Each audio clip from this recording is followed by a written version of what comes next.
la nouvelle largeur du passage piéton.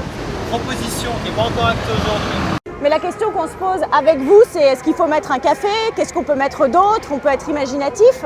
Ça, c'est quelque chose qui est encore à inventer. Le vide, il est aussi fait pour qu'on l'investisse. Et on va discuter avec vous tout à l'heure quand on va rentrer en salle de la manière dont vous envisageriez de l'investir. Cela dit, demain, il y a toujours quelque chose qui nous échappe un peu, c'est la manière dont les gens vont s'approprier les lieux. C'est ce qu'ils vont réellement en faire. Moi-même, en travaillant sur cette place, j'ai jamais traversé la place. C'est vrai qu'un espace comme ça, s'il n'y a rien, les piétons, ils ne vont pas se balader. Est-ce qu'à Paris, on n'a pas besoin d'espaces libres où il ne se passerait rien? Je vois un photomontage avec un café. La récupération d'espace public par du privé, je ne trouve pas que ce soit une bonne idée. Voilà. Je suis désolée, moi, de pouvoir aller prendre un café dans un endroit où il n'y a pas de circulation, je trouve que c'est hyper agréable.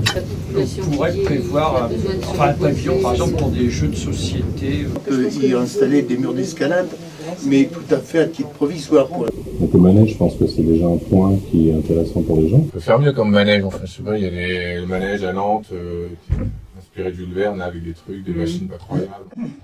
Je pense qu'on peut attendre, sur cette place rénovée, on pourrait attendre mieux quand même dans le manège. Des jeux d'été pour les enfants, par exemple. Comme animation supplémentaire sur la place, il y a juste de l'eau qui se met à couler tout doucement sur la pente.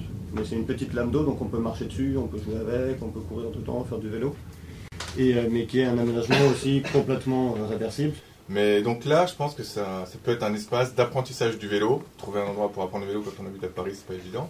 C'est aussi un lieu où les enfants pourraient apprendre à être les futurs cyclistes de demain. Si on veut un endroit convivial, il faut forcément des endroits pour s'asseoir, qu'on puisse rester sur cette place.